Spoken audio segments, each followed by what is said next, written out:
dia, igreja. Graça e paz. É uma alegria estar de volta aqui. É estranho porque não parece que a gente ficou um ano fora, parece que a gente tirou umas férias e voltou.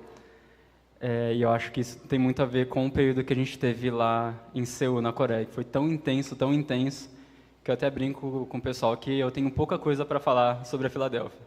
E tem muita coisa para falar sobre Lausanne. E hoje vai ser assim, né? A gente vai focar bastante no Lausanne 4, tentar compartilhar com vocês o que a gente viveu ali. Mas falando bem rapidamente sobre a Filadélfia, eu confesso que eu achei que eu ia ficar com mais saudade da família do que eu fiquei. Não deu tempo que a família foi lá visitar a gente, toda hora tinha alguém da família lá. E eu falo para as pessoas que eu senti mais falta da igreja do que da família. Porque a família ia lá, a gente sentava na mesa, a gente conseguia reproduzir o que a gente vivia no dia a dia.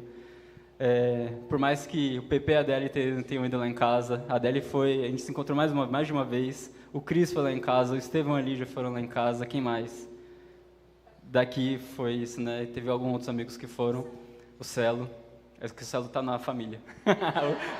Desculpa aí, Celo, nada pessoal. Mas eu não estava tocando no louvor junto com a Adele, eu não estava ouvindo o Cris pregar, a gente não estava tendo essa experiência comunitária que a gente costuma ter, então disso a gente sentiu muita falta, apesar da igreja que a gente ter frequentado lá foi uma bênção também, mas não substituiu esse período que a gente tem aqui com vocês. E respondendo já, todo mundo pergunta, vocês não ficaram com vontade de ficar lá? A gente não ficou com vontade nenhuma de ficar lá. É realmente uma cidade maravilhosa, foi uma experiência incrível para mim, para a Daf profissionalmente, para o Ben, sem palavras, como foi importante para ele. Mas a gente sempre quis voltar e a gente está muito feliz de estar aqui. E a fonte, com certeza, é uma parte importantíssima para a gente ter essa satisfação de estar de volta aqui. Quer falar alguma coisa sobre a Filadélfia? Não, né? Ele falou que não estava com saudade da família, mas eu estava, porque a família dele foi durante o tempo e a minha foi só no final, então, só para deixar claro. Falei por mim aqui. Mas agora vamos ao que importa. O que importa não, mas ao que a gente veio falar aqui hoje, que é sobre Lausanne. A gente foi enviado, né? E a gente recebeu quase que uma profecia, uma promessa de que a gente ia voltar e ia compartilhar isso com a igreja, né, Cris? E a gente está aqui, vou tentar, pode passar. A gente vai falar sobre o que é Lausanne rapidamente. A audiência rotativa, eu sei que já foi falado aqui, mas vai que alguém não conhece. A gente vai falar sobre a grande comissão, que o Cris já deu uma introdução para a gente hoje. Como que foi Lausanne, que a gente vai gastar bastante tempo ali, e o que o Lausanne 4 tem a ver com a fonte. O que é o Lausanne? O Lausanne, eu esqueço que tem aqui, é um movimento que foi idealizado pelo Billy Graham. Não sei se alguém não conhece o Billy Graham, mas o Billy Graham eu acho que talvez o maior evangelista de todos os tempos, talvez a gente possa falar isso, né? Ele reunia multidões e multidões que estavam ali para ouvir ele pregar o Evangelho. E ele sentiu essa necessidade de reunir a igreja para conversar sobre a grande comissão, sobre como a gente consegue alcançar esse alvo que Deus nos deu através da sua palavra, que é a grande comissão. E ele percebeu que ele não poderia fazer isso sozinho. Ele percebeu que ele precisava de ajuda, que ele precisava chamar a igreja globalmente para discutir sobre isso. E aí ele, dentre a sua amizade cheia de tensões e discordâncias com John Stott, eles se reuniram e organizaram Lausanne com mais de 2.400 pessoas, vindas de 150 nações, para ali discutir sobre a grande comissão, qual que era a missão da igreja, como que a gente podia, como que a igreja global poderia alcançar esse objetivo tão santo e sublime que é a grande comissão, que é de fazer discípulos de todas as nações. Pode passar.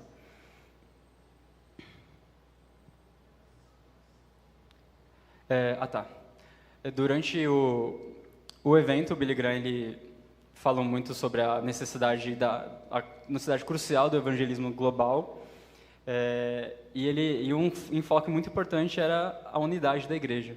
estavam ali pessoas de 150 nações, 2.400 pessoas, de diversas denominações, líderes de diversas igrejas, e o foco dele ali foi muito forte em relação à unidade da igreja, que a gente precisava reconhecer as nossas diferenças, mas lidar com elas de uma forma harmoniosa para a gente conseguir juntos se unir nesse alvo que é pregar o Evangelho. Pode passar.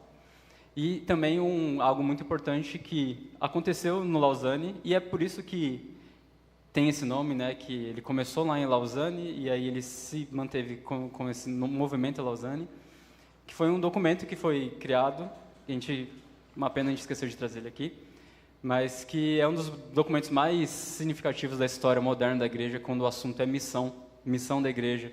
Ele serviu por muitos anos para desafiar os cristãos a trabalharem juntos, para tornar Jesus conhecido em todo o mundo. Pode passar. E aí, ele começou lá em 74, lá em Lausanne, e o marco principal do encontro em Lausanne foi o Pacto de Lausanne, que foi organizado e coordenado pelo John Stott, que foi escrito lá. Teve também, em 89, 15 anos depois, lá em Manila, na Filipinas, um marco desse congresso foi eles levantarem esse assunto da janela 1040, que tem a ver com a latitude acima do Equador dos países, de uma faixa de países que vai do norte da África, passa pelo Oriente Médio, vai até o leste da Ásia, que esse se tornou, a partir de então, o foco principal da missão da igreja, era essa região. E foi escrito lá também a Declaração de Manila. Teve, em 2010, 21 anos depois, na Cidade do Cabo, lá na África do Sul, Lausanne 3, que foi escrito o compromisso da Cidade do Cabo também. E nesse congresso, eles conversaram e foi percebido diversos temas que são urgentes e emergenciais, que a gente precisa dar atenção para a gente cumprir a grande comissão. E foi a partir daí que o Lausanne, ele principalmente começou a se tornar um movimento, não só um evento de 15 a 20 anos. É algo que não é sobre esse evento, mas é antes, é pós. E é sobre esse pós que a gente quer muito falar com vocês aqui também. E nesse ano, 2024, em Seul, na Coreia do Sul, a palavra do congresso foi colaboração. Essa foi a palavra do congresso e foi isso que a gente mais fez lá, foi sentar em mesas e compartilhar nossas realidades, ouvir a realidade do outro, de pessoas do mundo inteiro, se conectar com essas pessoas e perceber como que a gente pode, juntos, unidos, como foi falado lá no Lausanne 74, a gente pode cumprir a grande comissão. Quer comentar alguma coisa? Pode passar. Agora, pode falar. Tá. Inclusive, a gente até colocou o crachá aqui, só para vocês terem uma ideia mais ou menos como que era, porque eu acho, pelo menos, muito interessante, assim, que a gente andava com isso o tempo inteiro, né? Então, todo mundo podia saber o nome um dos outros, e, assim, os nomes eram... Às vezes, você não conseguia nem ler, né? Que eram bem difíceis, assim, por serem de muitas nações. Mas era legal porque tinha, assim, da onde você é, aqui tinha a mesa que você devia estar, então você conseguia mais ou menos localizar onde a pessoa tinha que estar, da onde ela ia assistir as plenárias, as pregações. Aqui era o gap, que era a lacuna, que a pessoa, onde ela deveria trabalhar, daí a gente vai falar disso. Aqui tem um computadorzinho que significa que era do workplace, ou seja, eu não tinha nenhuma função eclesiástica, eu não sou pastora, eu não sou missionária, Mercado de trabalho, né? Você é do mercado de trabalho, então quem tinha esse adesivo aqui. Aí aqui tinha as línguas que você fala, para as pessoas saberem, se aproximarem e também saber como elas podiam falar com vocês. Aí tinha tudo quanto é língua aqui nos adesivos, bem legal. Aqui atrás tem outras coisas, então, sei lá, se a pessoa tinha um aplicativo, né, o congresso, então a pessoa podia te adicionar facilmente pelo QR Code, então era bem legal isso. E aqui também fala um pouquinho mais da onde a pessoa estava alocada no congresso, né? Só para vocês entenderem um pouco da complexidade que era, assim, né, era bem rico, muita coisa acontecendo, e assim, o que a gente vai mostrar aqui, na verdade, é muito pouco, porque é muito difícil condensar, né, tudo que foi, e toda a organização que era.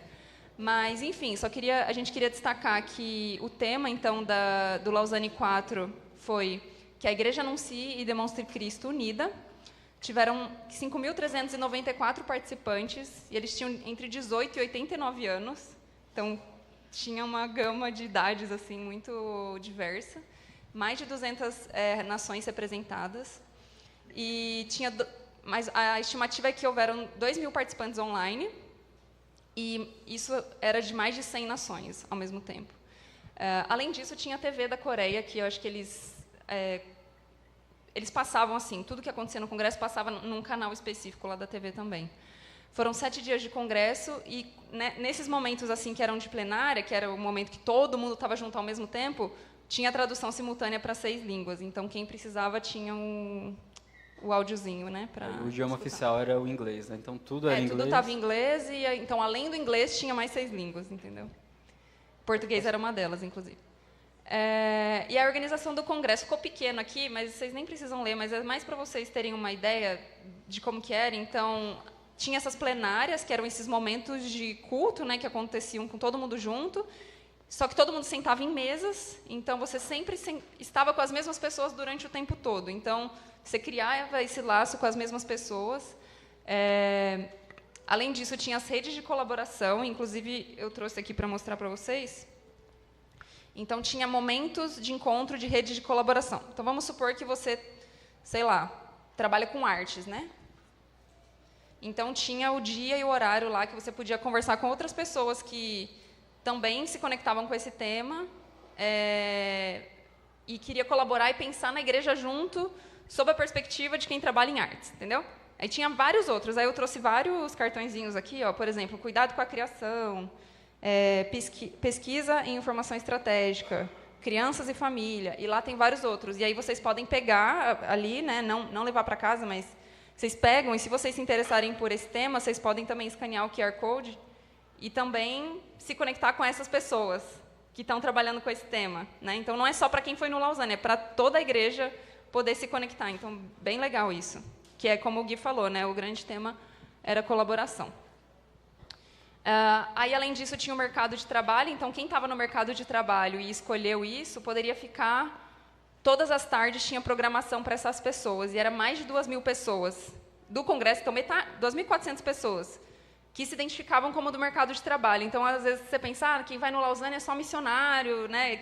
Enfim, não que a gente não seja missionário, mas a pessoa que trabalha em tempo integral na igreja, tal. Mas não, tinha muita gente. Eles entendem que o evangelho ele só vai ser espalhado quando cada um de nós, eu e vocês que estão aí na igreja, sentados nos bancos, ouvindo nos domingos, quando todos nós nos comprometermos com a grande comissão. E a gente vai falar mais disso, da grande comissão. As 25 lacunas, aqui eu vou ler algumas só para vocês, eu sei que não dá para ler. Então, tem, por exemplo, a Bíblia na era digital, saúde integral, integridade e anticorrupção, comunidades urbanas, etnicismo e racismo, cuidados com a criação e com os vulneráveis, influência do cristianismo na sociedade, Islã. Cada uma das pessoas, elas eram conectadas a uma dessas lacunas que a gente entende que a igreja tem que endereçar essa lacuna, certo? E aí, você, todas as tardes, ia lá, se reunia com as mesmas pessoas também, outra mesa, e a gente pensava junto, de forma colaborativa, como que, se a gente imaginar, 2050 a gente fecha essas lacunas, como que a igreja vai ser? E aí todo mundo pensava junto e criava um plano de ação. O que a gente vai fazer para conseguir chegar lá? Então, bem legal. Era muito, muito legal. Eu estava no Influência do Cristianismo na Sociedade e o Gui estava... Cadê ele? Cristianismo, radicalismo político, liberdade religiosa. Isso. Aí pode ir. Deu ruim? Deixa eu abrir aqui.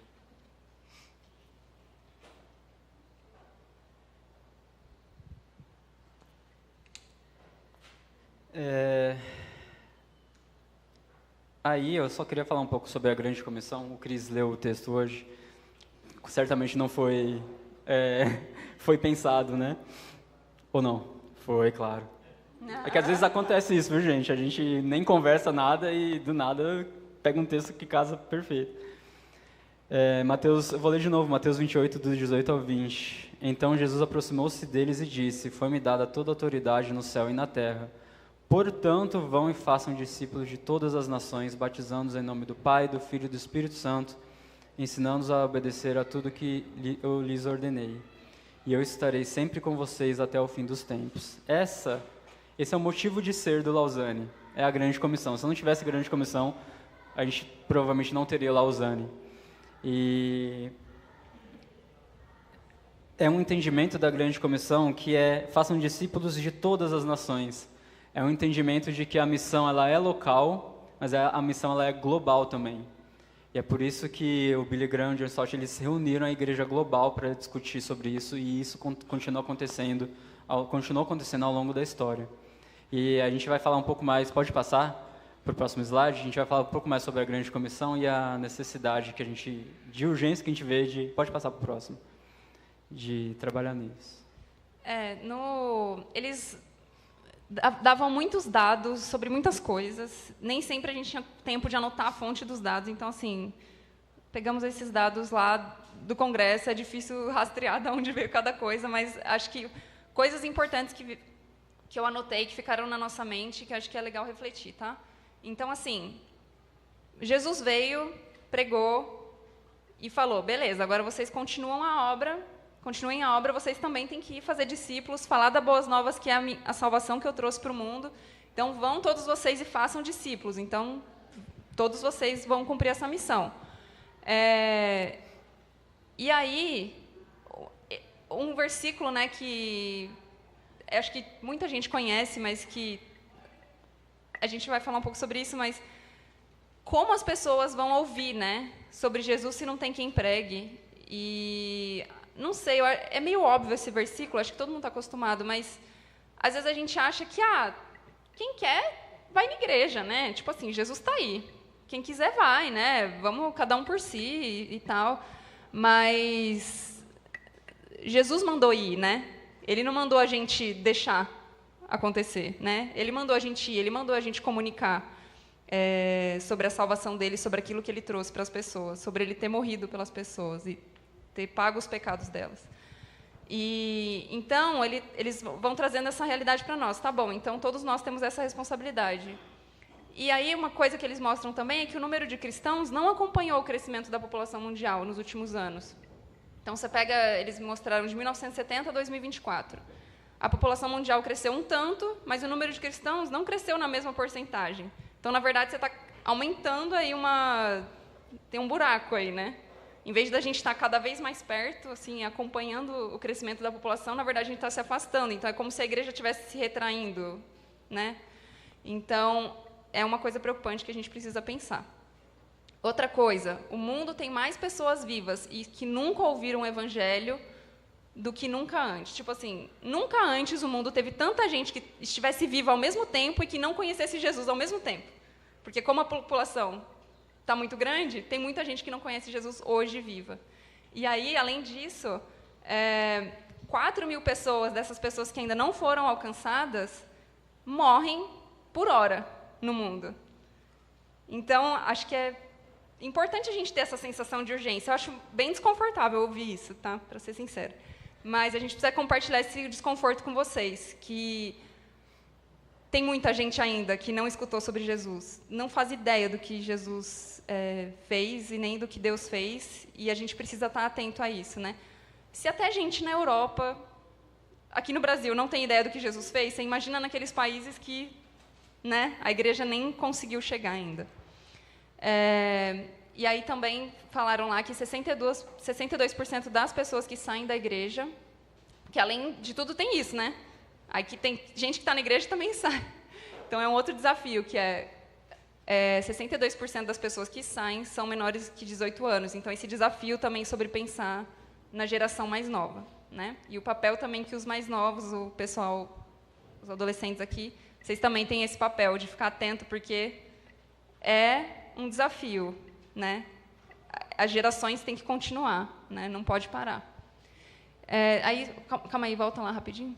Aí aqui, só também uma ideia que é legal de ver, que em 1970, 88% dos missionários que saíam por aí levando Jesus para os países eram do norte global, então do hemisfério norte.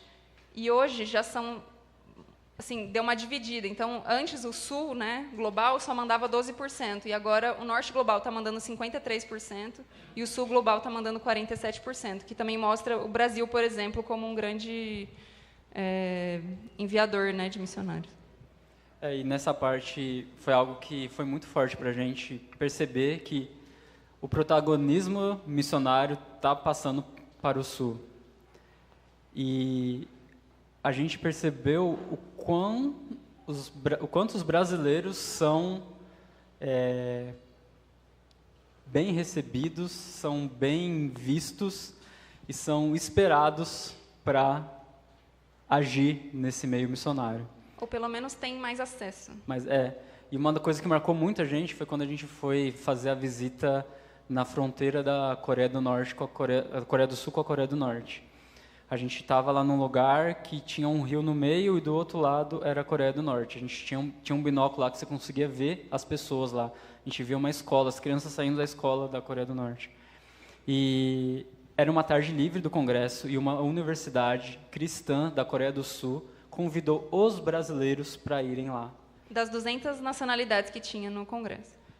A gente, era a única tarde livre do Congresso, só a gente estava lá, não tinha nenhuma outra comissão de outro país lá. E eles escolheram os brasileiros para ir lá, e eles contaram toda a história da divisão. Tinha um senhor cristão lá que contou que os pais deles moravam na Coreia do Norte, ele não era nascido ainda. Eles foram para a Coreia do Sul e deixaram um filho lá, achando que eles iam poder voltar para buscar, e eles não conseguiram voltar. No caminho, eles enterraram 2 filhas. E aí, na Coreia do Sul, eles tiveram esse senhor, essa criança que virou um senhor, parece Benjamin Button. E aí ele conta que ele não conhece o seu irmão, ele não sabe se o irmão dele está vivo, ele já até conseguiu ir na Coreia do Norte fazer uma visita como turista, mas ele não poderia falar que o irmão dele estava lá, porque ele poderia ser morto. Então, e ele falou que isso é uma história entre centenas e milhares de histórias, e nem é a mais pesada. E eles levaram a gente lá porque ele falou que os brasileiros são um dos povos mais que tem mais oportunidades e são mais bem vistos pelo governo coreano, norte-coreano, para você ir até lá e fazer alguma coisa lá. Ele conta que depois de um período nos últimos anos, eles cortaram os vistos de todos os americanos tinham muito trabalho lá, e tem muito trabalho lá que está abandonado porque os americanos tiveram que sair de lá, e ninguém consegue voltar para lá. E eles apelaram para os brasileiros, falando, vocês... Porque parece que a gente ouve a história, a gente acha que vai para a Coreia do Norte e vai todo mundo morrer. E ele falou, não é assim, é só você não falar mal ele até fez a piadinha lá do gordinho, né?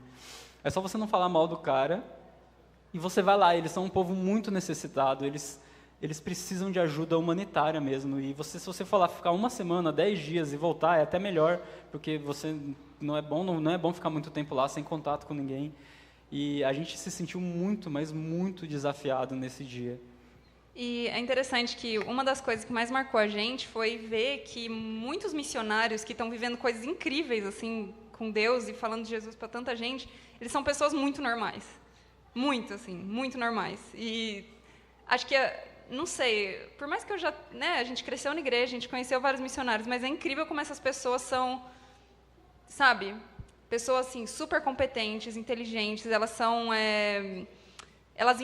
não são uma cabeça fechada que não enxerga nada, elas têm uma visão de mundo, elas comunicam, sabe, conseguem escutar o mundo, conseguem dialogar com o mundo. Então, é muito interessante. E aí, sobre a Coreia do Norte, de saber que as pessoas vão lá, elas ficam 1 mês e elas voltam. E está tudo bem.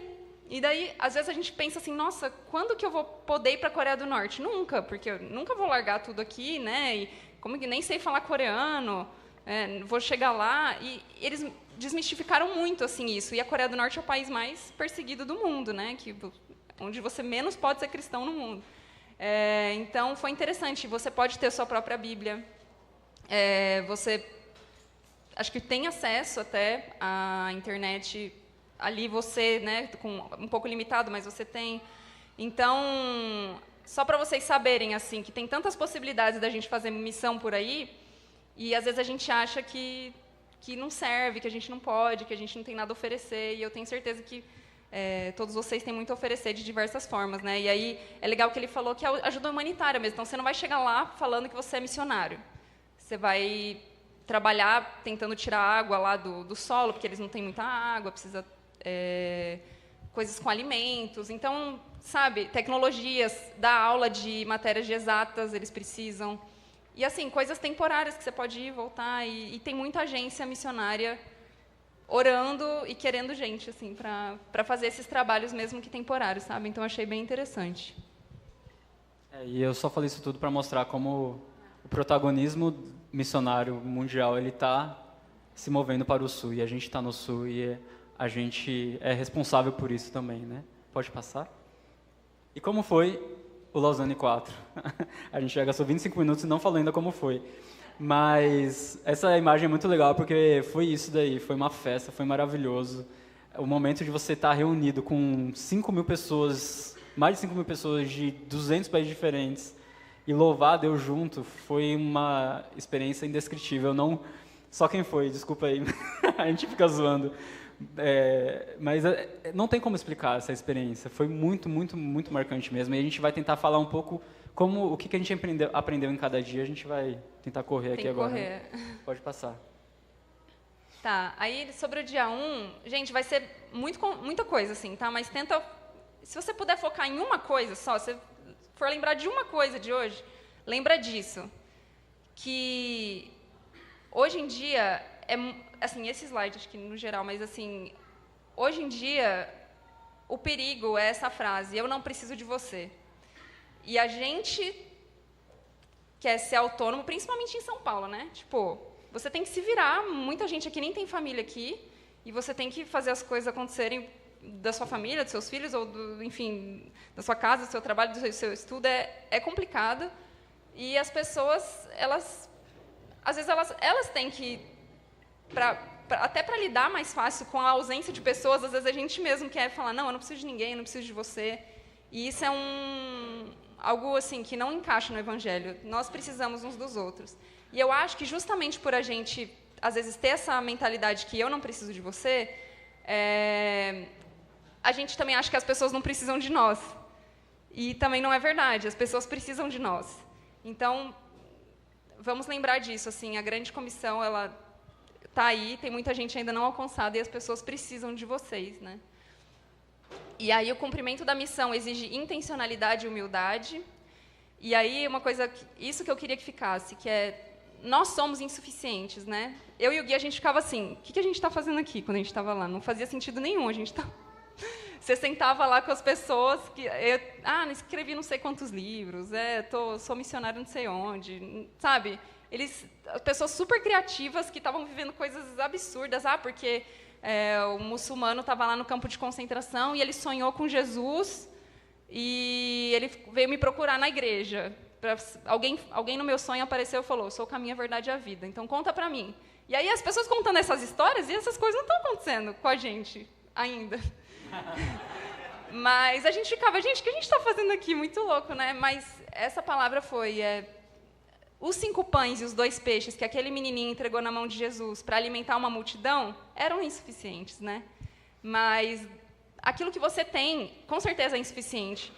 Não sei se talvez todos nós juntarmos tudo que nós temos, né? Mesmo assim, é insuficiente quando a gente vê pelos nossos olhos naturais, né? Mas não é a quantidade que você traz, mas é na mão de quem você coloca, né? Então, na mão de quem você tem colocado? Porque todos nós temos pouco. E, às vezes, a gente coloca isso no trabalho, coloca isso na família, e não coloca isso à disposição também do reino de Deus.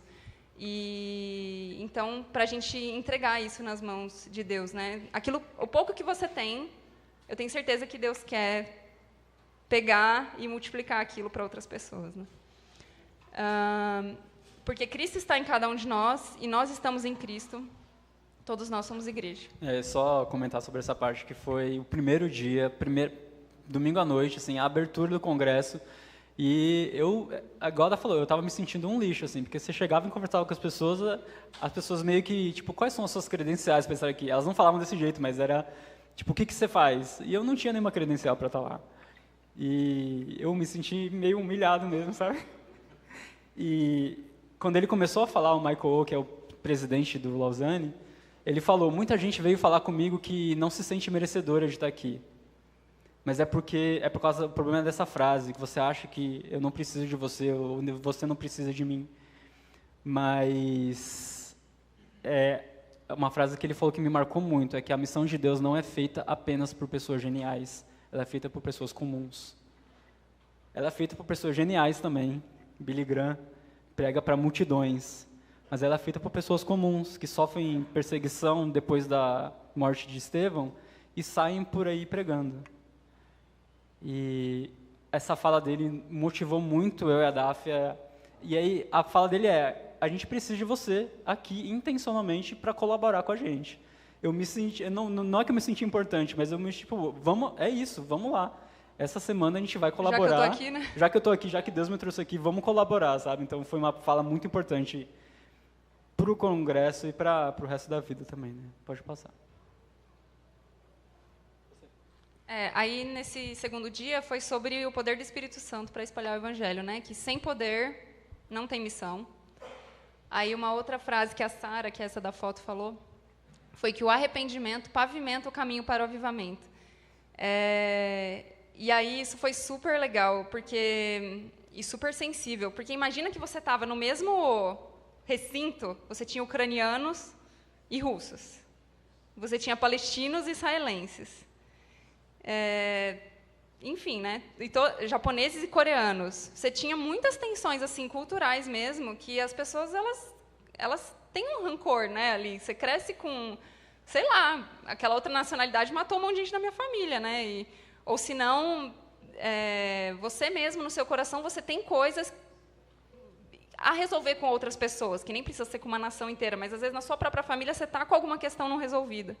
E aí ela estava falando, não vai acontecer, não falou isso, né, que não vai acontecer, mas ela falou, o caminho para que as pessoas recebam a verdade de Deus e creiam em Deus, passa pelo arrependimento, então vamos nos arrepender. E aí ela chamou o arrependimento, sabe, para as pessoas estarem com essa disposição de... mesmo que não tenha sido você, por exemplo, que foi lá na guerra e matou o outro, mas se coloque numa posição de ir lá na outra pessoa, desculpe pelo que a minha nação fez pela sua, sabe? Então foi muito lindo, assim, e também marcou muito. Sim. Por exemplo, aqui no Brasil, às vezes a gente olhar como igreja, que se polarizou tanto no momento político, é olhar para o irmão que pensava diferente de você politicamente e falar, me perdoa, porque eu fui too much, fui muito além, não precisava. Né? Então, essa reconciliação, com certeza, a Igreja do Brasil também precisa. Né? Então, da gente se colocar no lugar de se arrepender e de lembrar do que é mais importante na Igreja.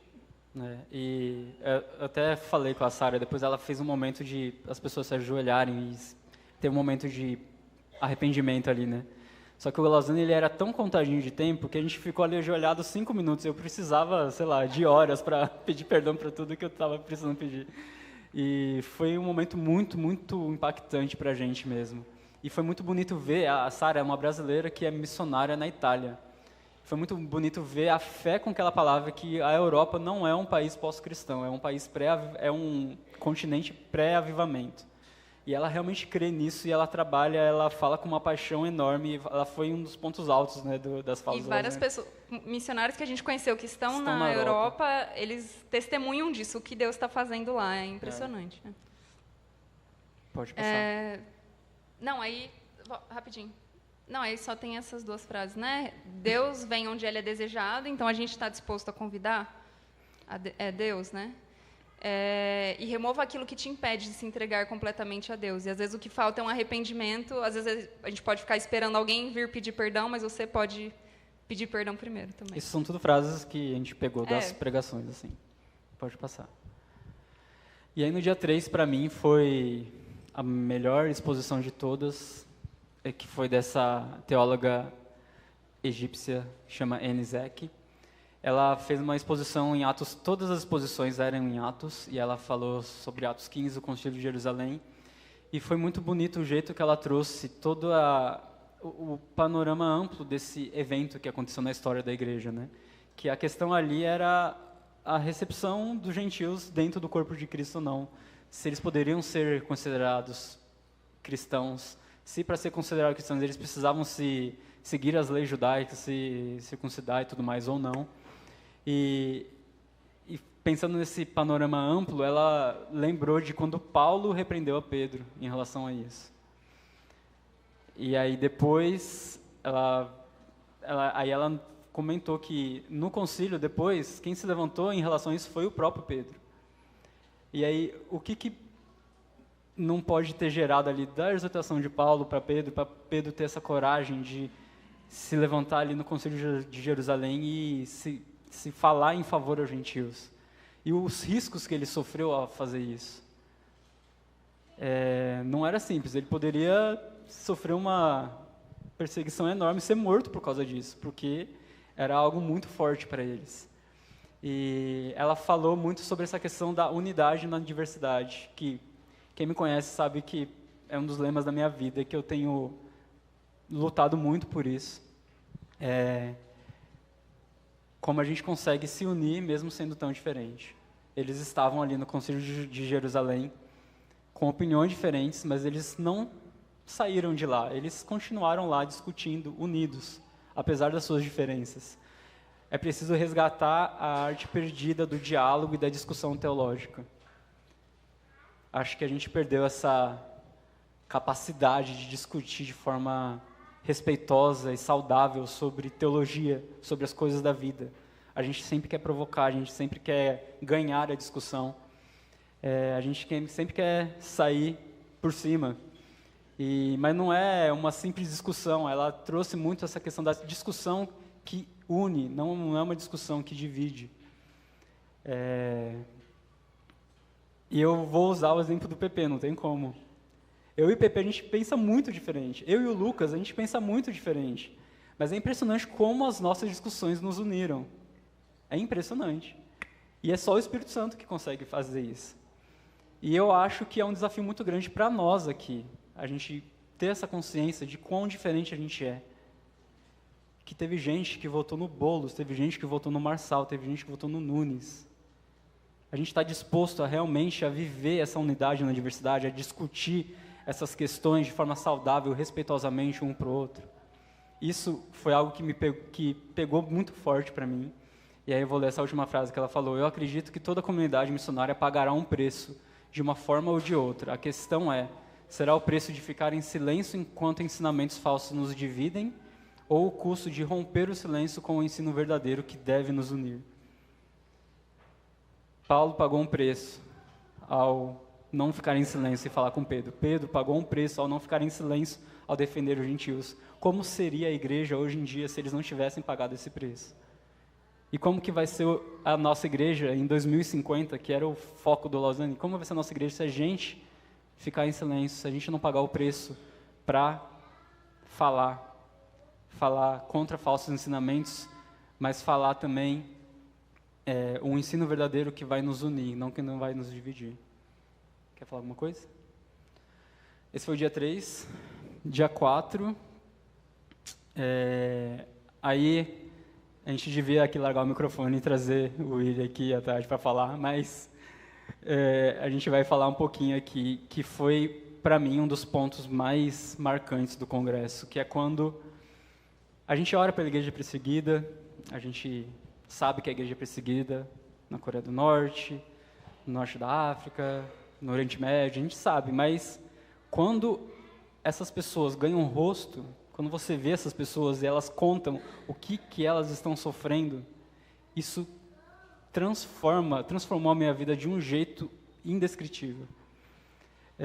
Tinha várias pessoas lá que eram de países perseguidos, então elas usavam um crachá assim, e aí era uma fita diferente, de outra cor, que significava que não podia tirar foto delas, porque elas não poderiam aparecer em nenhum lugar, que elas não poderiam estar ali. E aí, esse Patrick, ele falou sobre o poder do sem nome.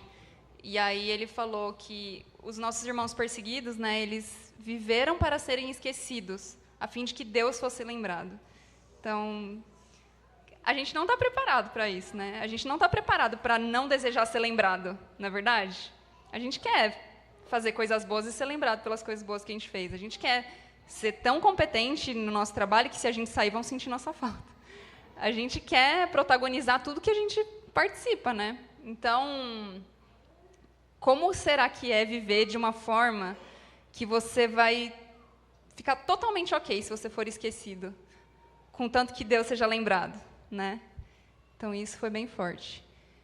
Esse senhor aqui, o Farshid Fati, ele é do Irã, e aí ele falou assim, e aí você espera que os cristãos perseguidos sejam os coitadinhos, né, que vão ficar, tipo, andar lamentando, assim, né? E esse cara fazia piada, assim, ele era super animado, super divertido, e ele estava falando, eu sou a parte que sangra da história, mas você também é parte da história, não sou só eu. Então, é um corpo inteiro, e ele levantava nossa bola de quem não é perseguido e falava, você também é do mesmo corpo, sabe? Vamos junto, tipo, o corpo não pode ser só da parte que sangra, tem que ser todo mundo junto. E esse cara, ele já ficou 1 ano na solitária. Não, e o detalhe é que ele foi no Lausanne da Cidade do Cabo em 2010. E por isso, quando ele voltou, ele foi preso. E aí ele até fez uma piada, eu espero que eu não seja preso dessa vez de novo. E ele foi uma das únicas pessoas que deixou postar foto, não sei o que lá, que ele falou, eles sabem que eu estou aqui, não tenho por que esconder. Eu espero que eu não seja preso de novo. E ele fez uma piada com isso, a gente ficava constrangido, porque eu sabia que eu ia voltar para o Brasil, eu não ia ser preso. E quando a gente lida com essa perspectiva, tanta coisa fica pequena, sabe? Tanta discussão que a gente tem, tanta bobeira que a gente perde tempo, fica tão pequeno. Lidar com a dor do outro, lidar com a realidade foi jogada na nossa cara de um jeito que eu não sei como que o Willy e a Tati conseguem lidar com essas emoções de ver isso acontecendo o tempo inteiro. Isso é muito forte. Mas calma aí, eu acho que eu queria falar exatamente isso. Essa verdade não é feita para a gente não conviver com ela. Ela é feita para a gente conviver com ela. Porque não é para você olhar o irmão perseguido e se sentir mal e não conseguir fazer mais nada. É para você olhar o irmão perseguido e ficar encorajado e falar, não, ele está lá, eu estou aqui, vamos junto. Então, quando a gente não olha para a igreja perseguida, a gente não está vivendo plenamente o que o corpo de Cristo inteiro está vivendo. E aí, também é irresponsável, também é limitado, sabe? A gente vai ter uma visão muito melhor quando a gente começar a orar constantemente, pensar neles constantemente, e não de uma forma que nos faça sentir mal, mas de uma forma que nos encoraje para viver, né? Então, na verdade, não é que eles, não sei como eles vivem. Não, talvez eles estejam vivendo melhor que todos nós, porque eles estão enxergando, entendeu? O corpo de uma maneira mais integral, e isso, com certeza, faz eles ficarem ainda mais motivados, né? E aí, essa Sara, que é a última frase ali, você está agindo como se eu tivesse morto, o que é isso? Ela também foi para uma solitária, e ela ficou 1 mês e pouco, eu acho. E aí, ela estava falando assim que ela estava meio indignada lá na solitária, sabe? Ela estava triste, ela estava chateada. Imagina, gente, né? E acho que quando você vê uma mulher, acho que mexe mais comigo do que ver o homem, não sei, por mais que ela tenha ficado 1 mês. E aí Deus falou para ela, mas você está agindo como se eu tivesse morto. E ela estava na solitária por causa de Jesus. Como que Jesus me fala um negócio desse, né? E aí, a partir disso, do que Deus falou para ela entendeu, enfim, ela se submeteu a Deus, à vontade de Deus. E a gente aqui, a gente age como se Deus tivesse morto também, né? Só que a gente nem está na solitária e nem escuta também Deus falar isso para a gente, porque às vezes a gente não está orando, não está falando com Deus, então também é uma reflexão, sabe? E isso mexeu muito comigo também. Tipo, será que na minha vida, se eu acreditar de verdade mesmo que Jesus está vivo, será que eu vou ficar tão quieta igual eu fico, sabe? Se eu acredito mesmo que Ele está vivo, será que eu vou conseguir não proclamar tanto quanto eu deveria, né? Então, essa é uma reflexão que foi importante para mim. Pode passar.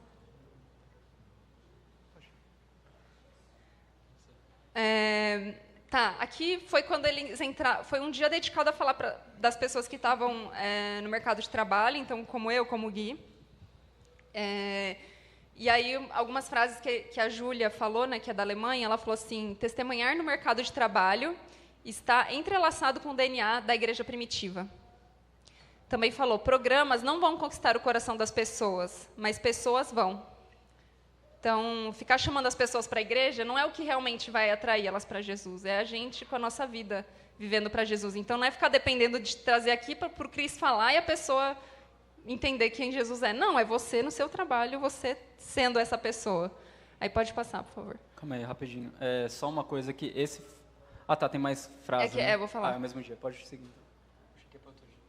Aí ela falou assim, o seu trabalho é um lugar santo. Não é só a igreja que é um lugar santo. Estamos todos unidos por um chamado santo. E você é a presença sacerdotal no seu trabalho. Você é o Cris do seu trabalho, entendeu? Então, você tem essa responsabilidade de ser essa presença sacerdotal onde você está na sua escola. Você é aquela pessoa que conhece Jesus e pode comunicar Jesus para as pessoas. E torne-se um trabalhador para o trabalhador. Trabalhe para aqueles com quem você trabalha. Não porque, e de novo, é porque você não está pensando em ser lembrado. Você está pensando em Deus ser lembrado por essas pessoas. E esse dia foi muito impactante para a gente também, porque é a nossa área, né? E uma coisa que me impactou muito foi ver a história de uma amiga que a Davi fez, estava na mesa dela, a Mari, que ela é uma missionária na França hoje. E ela conta como as coisas aconteceram tão naturalmente na vida dela. E ela conta que um dia ela estava no trabalho e ela foi promovida, começou a liderar uma equipe e ela começou a perceber que as pessoas da equipe dela não sabiam lidar bem com dinheiro. O que ela fez? Ela simplesmente criou um curso para dar um curso para as pessoas para ensinar como que ela consegue organizar suas finanças. E, sabe, uma coisa tão simples, gastar menos do que você recebe e guarda aqui um pouquinho, tal, e ela conta como ela começou a partir dali, começou a ser referência para as pessoas. Ela conta que ela está na França, quando ela volta para a cidade dela, ela vai lá na empresa porque as pessoas querem conversar com ela, querem que ela ore por eles e tal. Tipo, são coisas... Eu só queria compartilhar esse exemplo, é um exemplo tão prático de uma coisa tão pequena que a gente pode fazer, que a gente pode ser essa presença santa no trabalho, no lugar que Deus colocou a gente. Se a gente crê que a gente está nesse lugar porque Deus colocou a gente não pode simplesmente fazer o nosso trabalho achando que é só isso. Que vou fazer isso, vou ganhar meu salário e pronto, acabou. É só para isso que eu vivo. Pode seguir. Tá acabando, gente. Aguenta aí. E aí no dia 6, foi a sexta-feira, a palavra desse dia foi serviço. E com um certo enfoque na questão intergeracional, em relação às crianças, adolescentes, jovens, adultos e idosos. Foi um dia muito bom, muito impactante para mim também, porque na minha mesa tinha uma idosa, por exemplo. E como foi rico estar com ela naquela mesa, como foi rico aprender com ela. Uma das frases que ela falou, a gente está falando sobre serviço, e ela tem uma ONG lá no Nordeste, na Paraíba, que cuida de crianças que ela fala que é do ventre até 18 anos. E ela conta que é impossível a gente ter uma atitude completa de servo enquanto a gente não lida com a miséria do próximo. Essa frase dela me marcou tanto, e nesse dia teve um momento que eles foram falando, todas as pessoas que estão à margem da sociedade, a gente parava e orava por eles. Esse dia eu fiquei totalmente destruído porque eu sei que eu não tenho essa conexão, eu não tenho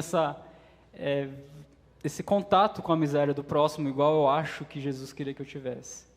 Eu nunca fui numa prisão visitar um prisioneiro, eu nunca fui no meio da favela para ver as necessidades deles e ver o que a gente pode fazer. Eu não estou falando que todo mundo tem que fazer isso, mas eu percebi que na minha vida eu não tenho esse contato com a miséria do próximo, como eu creio que Jesus quer que a gente tenha. E nesse dia, esse senhor Philip Ryken dos Estados Unidos, eu vou ler a última frase, depois eu falo as outras, mas ele falou: apesar da nossa diversidade, há apenas um tipo de cristão capaz de levar adiante a grande comissão, alguém que adota o serviço semelhante a Cristo como um estilo de vida. Então, essa questão do serviço foi algo muito forte nesse dia. Eles falaram que a adoração precede o serviço, que a atitude de serviço é diferente de protagonismo. Às vezes a gente quer o protagonismo, a gente quer estar no enfoque das coisas, mas na verdade o servo é aquele que está nos bastidores, na maioria das vezes. E essa frase foi muito forte também. Pare de perguntar o que as outras gerações podem fazer por você e comece a perguntar o que eu posso fazer pelas outras gerações. A gente sempre quer saber o que as crianças podem fazer por nós, o que os idosos podem nos oferecer com a sabedoria deles, mas o que a gente pode fazer por eles. Qual que é o nosso papel de servo na vida das pessoas? Quer falar alguma coisa? E aí no dia 7, o último dia, fechou com a pregação do Ronaldo Lidório, do Brasil. Eu não sei quantas vezes eu já indiquei o Ronaldo Lidório aqui, vou indicar mais uma vez. E eu vou continuar indicando todas as vezes que eu puder. Quem não conhece a história dele, é uma história incrível. E ele estar lá é mais um milagre, porque ele tinha acabado de vencer o câncer. E foi a primeira viagem dele que o médico liberou ele para estar lá.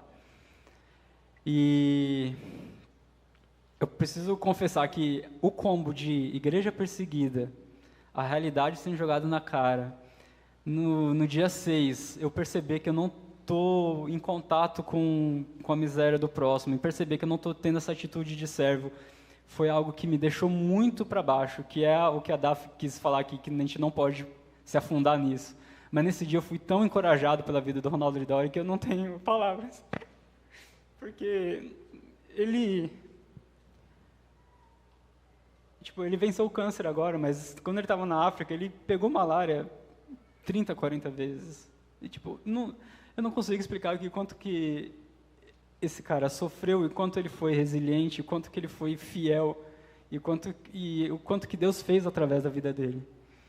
E essa primeira fase, para mim, porque o meu medo era o que eu vou fazer diante disso tudo, né? Eu continuei me achando que eu não merecia estar lá, que eu não ia dar conta de corresponder às expectativas que eu mesmo tinha colocado sobre mim, que as outras pessoas poderiam colocar em mim, porque eu estava lá.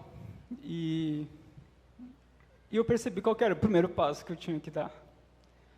Ele falou: nós não pregamos o suficiente porque nós não oramos o suficiente. E eu consigo ver isso claramente na minha vida, o quanto eu não oro o suficiente. Então,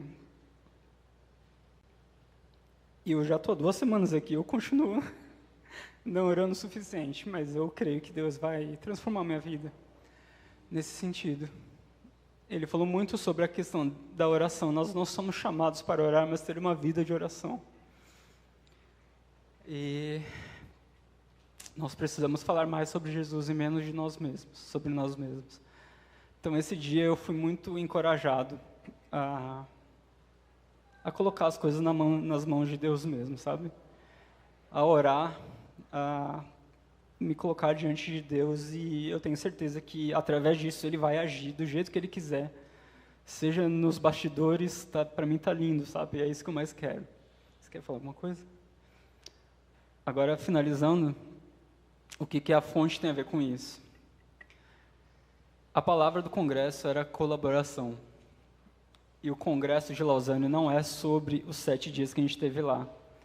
É sobre o pré, rolou muita coisa antes, e é sobre o pós. É sobre você se conectar. É sobre você colaborar uns com os outros. A gente não precisa inventar a roda, a gente não precisa criar coisas mirabolantes. Já tem muita coisa acontecendo. Eu fiquei muito feliz que eu percebi que a fonte já está fazendo isso. Por a gente estar aqui nesse lugar novo, as coisas estão acontecendo, né, Cris? Organizações têm vindo falar com a fonte. Inclusive, a gente ofereceu a fonte para várias coisas. A gente saiu oferecendo a fonte para todo mundo. Então, já fiquei sabendo. A gente nem sabia se podia oferecer, mas eu fui na fé. E a fonte já tem feito isso.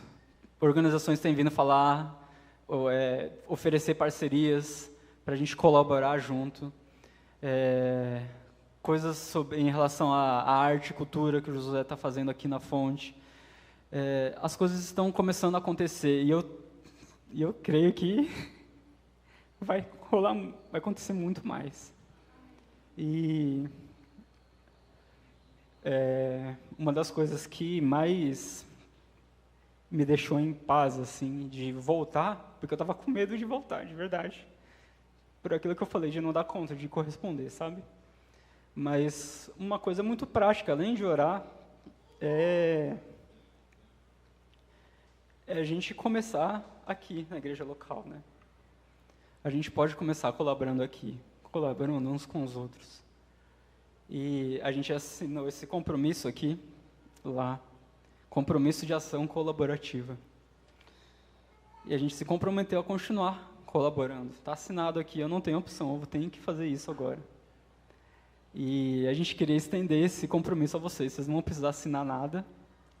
Pode passar, eu nem sei o que tem mais ali. Pode falar, Davi. Não, só repetindo, né? Para quem você entrega os seus 5 pães e 2 peixes. Pode passar de novo e já é a oração. E aí a gente queria encerrar com essa oração. Queria chamar o Cris aqui. Queria que você colocasse isso diante de Deus. De que maneira o Senhor deseja que eu me envolva com aquilo que o Senhor está fazendo no mundo? Gente, Ele tem agido muito.